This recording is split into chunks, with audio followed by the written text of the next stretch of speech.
Bienvenue sur ce premier épisode des interviews inspirantes. Aujourd'hui, je te présente Camille, cette jeune maman qui a osé le grand saut il y a maintenant 2 ans en créant son entreprise dans la décoration. Partie d'un simple compte Instagram traitant de la rénovation de sa nouvelle maison, elle propose aujourd'hui des coachings de décoration, un e-shop en ligne ainsi qu'un produit phare qui fait fleurir chaque mois, la Cozy Box. Si tu ne connais pas Camille, je t'invite à la découvrir tout de suite. Que tu es la première qui va inaugurer ce projet d'interview. Je vais te laisser te présenter et puis après on papotera et voilà. Bon, moi, donc, je suis Camille. Aujourd'hui, j'ai 34 ans, deux petits garçons magnifiques et un mari formidable. Et je suis, on peut dire, un petit peu hyperactive, toujours pleine de projets. Et il y a donc 1 an, tout pile, j'ai lancé ma petite entreprise qui s'appelle Cozy Home by Camille et qui remplit bien mes semaines désormais. Et je crois que c'est pour ça que tu es là. Donc, je suis ravie de t'accueillir puisque toi et moi, ça date quand même de 2007. Oui, c'est ça, 2007. Oui, 2007. On a fait nos études donc d'éducatrice de jeunes enfants ensemble à Marseille. Et ce qui est marrant, c'est qu'aujourd'hui, on est toutes les deux plus éducatrices de jeunes enfants. Enfin, moi encore un petit peu, mais toi plus du tout. Donc ça montre bien l'évolution de la vie. L'évolution de la vie, exactement. Et du coup, tu as été la photographe qui a accompagné tous les moments forts de notre vie, à commencer par le baptême de notre tout premier petit garçon. Donc il y a plus de 6 ans. Et du coup, je suis ravie que tu sois là. Merci à toi en tout cas de m'accueillir dans ce bel espace, toujours très inspirant. Donc je mettrai les liens à la fin de la vidéo, mais le nom de ton entreprise c'est Cozy Home, c'est ça? By Camille. By Camille, oui. Voilà, il y a bien By Camille à la fin. Donc vous pourrez découvrir cette belle maison qui est le cocon familial de Camille, de ces trois hommes, très inspirant aussi. Moi je tenais à t'interviewer parce que comme tu l'as dit, on se connaît depuis longtemps, d'une ancienne vie entre guillemets, hein. C'est dans notre parcours en fait, dans notre chemin. On s'est rencontrés à l'école d'éducateurs de jeunes enfants. On a passé 3 ans dans la même promo à échanger. Et puis voilà, et puis on a poursuivi nos chemins en gardant quand même un contact de fond. Toi en tant que directrice de ta crèche, oui. Moi j'étais salariée à ce moment-là. Et puis je crois que c'est quand je me suis lancée dans la photo vraiment oui, comme tu dis, j'ai photographié le baptême de mon fils, c'est vrai, d'abord. Et puis tu as aussi photographié ma maison au tout début. Tu avais fait une séance famille au tout début dans cette maison qui était toute neuve. Oui, et la séance couple aussi. C'est ça. Enfin, voilà, il y a eu plusieurs moments où j'ai eu l'occasion de vous photographier.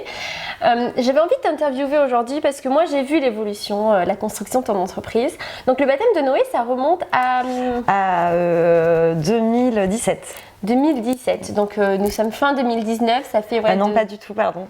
Tu peux taper, vas-y. Non mais c'est pas grave, Tu vas refaire le baptême, pas du tout, il est né en 2012, donc c'était en 2014. D'accord, mais c'est pas donc grave. Donc on refait. Tu sais quoi, on peut pas, je pense que là ça sera enchaîné, mais c'est pas grave, ça va être... Donc ça remonte à 2014.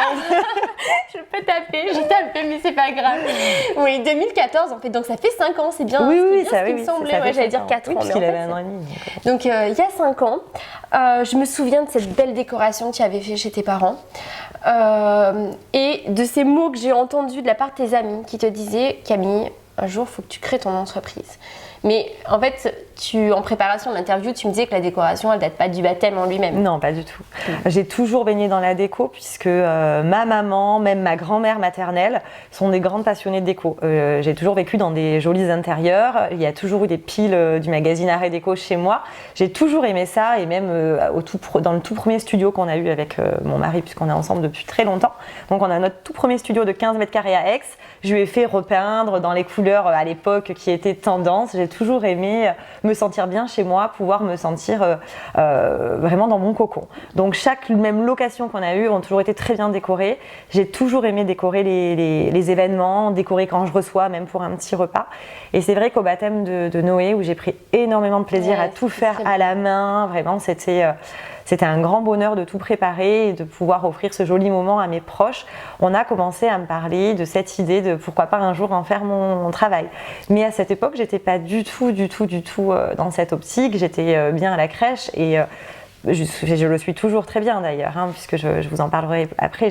J'ai encore un petit pied dans ma crèche où je travaillais. Mais bon, voilà, c'était pas une idée, en tout cas, qui allait se lancer de suite. Juste pour remettre dans le contexte, parce que du coup, on n'a pas vraiment présenté ton entreprise. Donc, aujourd'hui, tu travailles toujours en crèche, tu es toujours directrice de ta structure. Donc, tu es passée à mi-temps. Tu expliqueras un petit peu comment ça s'est construit. Qu'est-ce que tu proposes, en fait, aujourd'hui? Sur quoi est basé le service de ton entreprise? Voilà, donc mon entreprise, c'est... donc, je suis, on va dire, coach en décoration d'intérieur.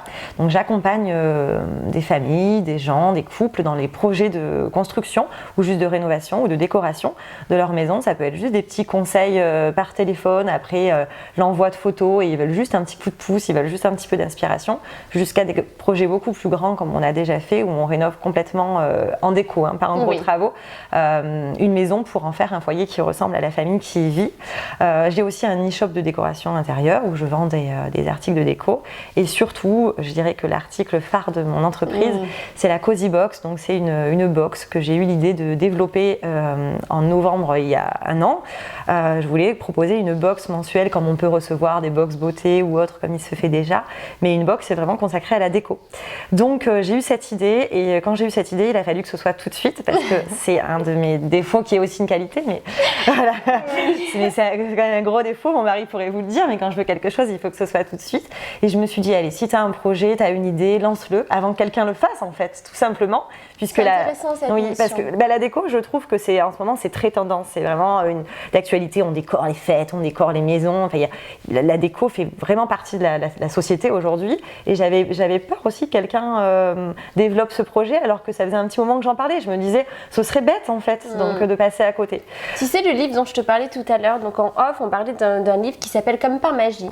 Donc l'auteur c'est Elisabeth, j'ai mangé son prénom, son nom de famille, mais je le partagerai, et qui parle de cette notion d'idée et qui en fait dans le concept qu'elle en a, en fait elle voit les idées comme des électrons libres qui nous tournent autour, qui viennent nous voir et en fait si on les développe pas, qui vont voir quelqu'un d'autre. Bien sûr. On perd rien en quelque sorte, mais il y a quand même il peut y avoir ce sentiment derrière de se dire en fait cette idée elle est partie, je l'ai pas développée, et ça peut en plus créer un sentiment un petit peu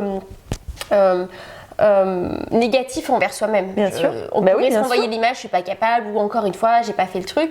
Et là, le fait que tu te sois pas posé la question, enfin en tout cas que tu aies ce caractère qu'ils font, c'est aussi intéressant, je trouve, dans cette notion d'entrepreneuriat, parce qu'on a tous des caractères différents. Moi, j'ai tendance à laisser beaucoup traîner les choses parce que j'ai pas toujours l'assurance pour y aller. Et en fait, je me rends compte que j'en parlais justement sur ma chaîne IGTV que j'ai commencé à développer, ce côté et finalement, quand on se pose pas de questions et qu'on y va, si on essayait et si on y allait. Bien sûr. Et dans ton exemple, ça a plutôt marché. C'est ce que j'ai fait en fait. Donc en décembre l'année dernière, c'était le 2 décembre exactement, j'ai sorti ma première Cozy Box. Et ça a été un carton, c'est-à-dire que j'en avais prévu que 20 exemplaires parce que c'était la première fois et elle s'est vendue en quelques minutes à peine et j'ai eu des retours tellement positifs que je me suis dit allez c'est parti, maintenant ça va être tous les mois. Ça a été le déclencheur de tes ça a été le déclencheur et puis du coup c'était parti et depuis un an je propose une box mensuelle de décoration d'intérieur en nombre limité, donc j'ai augmenté les quantités puis réaugmenté les quantités pour pouvoir satisfaire un maximum de personnes. Je n'y arrive pas, mais c'est déjà... Je crois aussi que la rareté, c'est ce qui crée aussi l'engouement. C'est ça. Et du coup, chaque mois, j'ai pris beaucoup de plaisir à composer ces box avec beaucoup d'amour et de passion. Ça se sent. Elles partent toujours très vite et j'ai toujours des retours très positifs. Donc du coup, ça m'a encouragée à continuer. Et on m'a demandé tellement de fois à quand les abonnements, que ça y est, la semaine dernière, j'ai lancé les abonnements à la Cozy Box. Et puis j'en ai beaucoup, donc je suis ravie et je les ai limité à un certain nombre pour pouvoir quand même continuer chaque mois l'engouement de la Cozy Box. Et voilà, je trouvais que c'était intéressant de garder ce petit côté suspense. Est-ce que je vais l'avoir, est-ce que je vais pas l'avoir, qui plaît beaucoup finalement à mes abonnés, à ceux qui me suivent. Et donc voilà, c'est pour moi l'objet phare de mon entreprise maintenant, en fait, c'est la Cozy Box.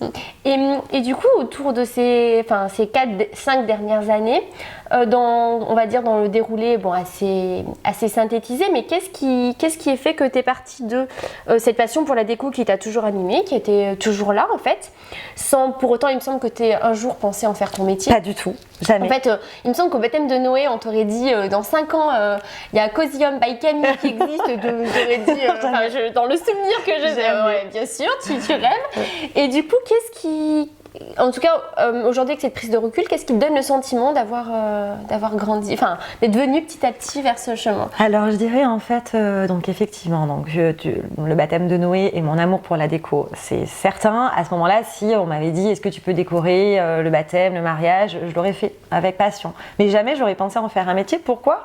Déjà, ne serait-ce que pour la sécurité du salariat, qui m'allait bien, parce que finalement, quand même, la vie, moi, j'espérais pouvoir devenir propriétaire un jour. Il y a 5 ans, on ne l'était pas. Donc, je me serais jamais lancée dans ça. Ça, c'est certain, dans l'auto-entrepreneuriat. Oui, parce que juste pour mettre le contexte, aujourd'hui, tu es directrice de ta crèche, mais tu es salariée, en fait. J'ai quand même, voilà, je suis quand même dans. Je vais pour pouvoir comprendre pourquoi je suis à mi-temps, je vais vous expliquer comment j'en suis arrivée à là. En fait, il y a 3 ans, on a acheté une maison où il fallait tout rénover du sol au plafond. Et il y a eu beaucoup. J'ai partagé cette rénovation, mes inspirations déco, la mise en place de la décoration dans ce projet. Sur Instagram. Ton compte perso à l'époque. Voilà, sur mon compte perso à l'époque, mon petit compte perso. Et on commençait à me poser tellement de questions sur la déco, on commençait à me demander des conseils, que je me suis dit, ça pourrait peut-être intéresser des gens en public, puisque j'étais un petit compte privé. Et du coup, j'ai créé un compte qui s'appelle Cozy Home by Camille, qui est devenu le nom de mon entreprise, mais à la base, c'était mon compte Instagram et qui a explosé. Je ne me serais jamais attendue à ça. Mais ça a explosé complètement et c'est de là que l'idée de vraiment me déclarer en tant qu'auto-entrepreneur et de me lancer dans quelque chose en déco est venue, parce qu'à force qu'on me le demande, je me disais mais si on te le demande, c'est que tu en es capable en fait. Et du coup c'est presque le métier qui est venu à moi et pas moi qui suis allée le chercher. Parfois la vie elle met des petites choses sur notre chemin pour dire tac tac, tu veux pas le voir, mais en fait il y a un petit signe quoi. Mais du coup pendant une demi-année en 2019, de janvier à juillet, j'étais vraiment à temps complet à la crèche et je faisais toute l'activité de Cozy Home en plus, donc la nuit, le week-end, j'avais des très très grosses journées, ce qui n'était pas forcément facile pour ma famille et pour moi-même. Et puis après de longues conversations avec mon mari, quand j'ai vu que ça prenait de l'ampleur et que ça me plaisait surtout et que ça m'animait, bien que j'aime beaucoup mon travail à la crèche, je me suis dit, et pourquoi pas essayer davantage? Et pour pouvoir essayer davantage et le développer, il a fallu prendre la décision de passer à mi-temps à la crèche. Ça a été possible parce que la crèche, c'est aussi à la base ma petite entreprise, c'est une association, mais c'est aussi, moi qui l'ai montée. Donc forcément, on ne va pas se mentir, j'avais pas le stress d'en parler à mon employeur. C'est certain, ça a été plus facile pour moi. Par contre, il a fallu que je vois avec mon équipe comment c'était possible. Et puisqu'une personne de mon équipe avait aussi ce projet de travailler à mi-temps, c'était mon adjointe, tout tombait parfaitement bien. En fait, la vie a fait que tout s'est mis en place. Tout s'est goupillé parfaitement. Quand les choses sont à leur place, la vie, elle déroule un peu. Ça a été fluide du coup. Voilà, elle et moi, on se partage le poste de direction. On a recruté une personne en plus à temps complet pour qu'il n'y ait pas de manque à la crèche. Et ça y est, en septembre, ça s'est lancé pour moi. Donc, je suis 2 jours par semaine à la crèche. Et on va pas se mentir, c'est pas un vrai mi-temps parce que 2 jours par semaine à la crèche, mais en fait, c'est les 5 autres jours où je suis sur mon projet d'auto-entrepreneur. Ça me prend un temps fou, mais du coup, ça me permet au moins le jeudi et le vendredi de ne pas avoir mes enfants avec moi et de pouvoir travailler toute la journée au maximum sur mon entreprise. Voilà, c'est lancé. Maintenant, je suis à mi-temps et puis on verra si un jour la vie veut que je parte complètement de la crèche. Je n'en suis pour l'instant pas prête parce que j'aime beaucoup mon travail, j'aime beaucoup l'équipe avec laquelle je travaille. Voilà, c'est quand même mon premier bébé, la crèche. C'est vrai. J'ai monté moi et les jours où on va partir, vraiment, j'aurais l'impression que c'est une partie de moi qui s'en va quand même. Parce que... Donc on sent qu'il y a encore ce côté accroché. Je suis pas prête. En préparation de l'interview, tu me disais quand même que tu sentais que cette entreprise c'était ton dernier bébé. Voilà, que tu avais réalisé que la maternité c'était ok, mais par contre, on parle du pouvoir créateur, en tout cas dans les cercles de femmes, ce genre de choses auxquelles je suis sensible. En tout cas, j'ai pas participé à des cercles de femmes, mais j'ai beaucoup entendu ce qui s'y passait et on parle au niveau de l'utérus de ce pouvoir créateur. En fait, ça m'a fait sourire parce que je me suis dit en fait, comme si toute notre créativité chez la femme, elle était située dans cet espace-là de notre corps et en fait de l'associer à un bébé parce que c'est exactement comme ça que je le vis pour mon entreprise. Ah oui, mais c'est ça. Mais en fait, je me dis mais c'est tellement ça. Et toi, tu me disais, j'ai l'impression de me réaliser à travers ça. Là, effectivement, tout le monde en ce moment me parle du 3e enfant parce que mes petits garçons commencent à grandir. Je ne peux pas dire que j'aurai jamais de 3e enfant parce que bon, je suis trop jeune pour l'affirmer, mais pour l'instant, c'est un non catégorique parce que là, ça y est, en développant mon entreprise, j'ai vraiment l'impression d'exister pour moi en tant que femme, de développer mon projet à moi et j'ai envie de me donner à fond. Donc, il n'y a pas de place pour un autre bébé. Justement, mon bébé, là, c'est Cozy Home et j'ai envie de le faire grandir et de l'accompagner dans cette croissance. Donc, on verra. Je ne sais pas si dans 1 an, dans 2 ans, dans 10 ans, Cozy Home existera toujours. Mais en tout cas, ce que je sais, c'est que je me serai donnée à fond pour essayer que ça marche.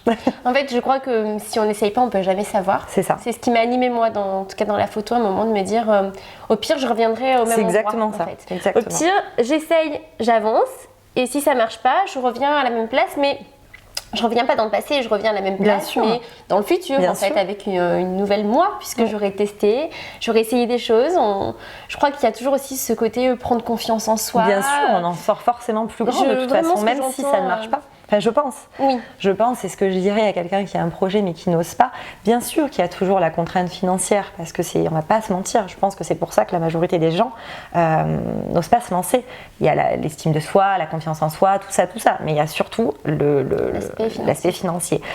Mais finalement, comme tu dis, on peut essayer. Si ça ne marche pas, on peut très bien même postuler, ne serait-ce que dans un supermarché pour faire de la vente. Il n'y a aucun problème. Moi, je sais très bien que si ça ne marcherait pas, je retournerai à la crèche. Et puis, si c'était pas la crèche, voilà. Moi, quand j'étais étudiante, je faisais plein de boulot d'étudiante. Je travaillais, j'ai fait de la vente en prêt-à-porter. Et finalement, ça m'a pas déplu. Donc, si demain je devais arrêter et devoir aller reprendre un boulot n'importe où, juste pour une raison financière, j'irai en fait. C'est intéressant parce que c'est exactement le sentiment que j'ai. C'est quelque chose où je me suis dit, au pire, je retournerai à la crèche. Donc moi, j'ai pas de crèche à moi, Bien mais sûr. Je sais que dans notre métier, il y a beaucoup de demandes, suffisamment énormément, de demandes c'est sûr. pour en retrouver. Et je m'étais toujours dit, aujourd'hui, je pense que je retournerai pas à la crèche. Je pense que j'ai adoré mon métier et je l'ai fait avec passion, amour. Mais aujourd'hui, quand j'emmène mon fils à la crèche, je me rends compte que moi, j'ai évolué. Et que ce métier-là, je pense pas que je pourrais le faire avec la même passion, même dévouement qu'avant, parce que l'entrepreneuriat m'anime tellement. Oui, non, mais c'est sûr. Hein. Et j'ai cette conviction que quoi qu'il arrive, je serai toujours entrepreneur. S'il faut, si ça marche pas, si vraiment on arrive à une situation où je dois reprendre un emploi, comme tu dis, j'ai été caissière et c'est pas le métier qui m'a le plus épanouie, mais par contre c'est pas le métier qui m'a le plus déplu parce qu'il y avait du contact. C'est ça, exactement. Il y avait de la relation j'aimais client beaucoup les et que échanges. j'aimais ça. Et que sur un temps très court, en tout cas je dis pas que j'ai l'ambition de devenir caissière toute ma vie. Par contre, sur un temps donné, si c'est 1 an, 2 ans, savoir de faire ça m'angoisse absolument pas, même s'il y aura de nombreuses contraintes, notamment celle de perdre cette liberté que j'ai connue. Donc ça demandera vraiment un ajustement. Mais je serai prête à accepter ces inconvénients-là, parce que j'allais dire sacrifice, mais en fait je ne le verrai même pas comme un sacrifice, cet inconvénient-là pour pouvoir recréer autre chose. Bien sûr. Et en fait je crois que ça peut être une des pistes aussi en tant qu'entrepreneur. Quand on a cette envie, quand on a trouvé la chose qui nous anime, en fait, on est prêt à embrasser certains inconvénients. Tu me parlais tout à l'heure de l'organisation au quotidien, on va pas se mentir, c'est quand même pas... Une entreprise à 100%, c'est pas simple à gérer avec une famille. Alors j'imagine que demi-temps, ça ne doit pas l'être non plus. C'est pas facile du tout, non, on va pas se mentir. Alors comme tu dis, quand on a goûté à l'auto-entrepreneuriat, c'est sûr que à mon avis c'est difficile de revenir au salariat pur et dur où on a un patron et tout ça. Parce que c'est quand même très plaisant d'être libre, de pouvoir travailler dans les conditions qui nous conviennent, de pouvoir retravailler par exemple le soir une fois que les enfants sont couchés, d'être libre de ses horaires, de faire son planning, de pouvoir aller chercher ses enfants à l'école, on va pas se mentir. Exactement. Voilà. Ça c'est quelque chose de très agréable. Par contre, il n'y a pas de 35 heures quand on a son entreprise. Elles sont très très loin et parfois on a du mal à ne pas déborder sur le temps familial. Moi, c'est ce qui est le plus difficile, en tout cas pour l'instant, et qui me fait beaucoup réfléchir sur mon organisation en 2020. J'ai l'impression de trop empiéter sur la sphère familiale avec ma petite entreprise et c'est quelque chose qui peut un petit peu m'embêter. Voilà.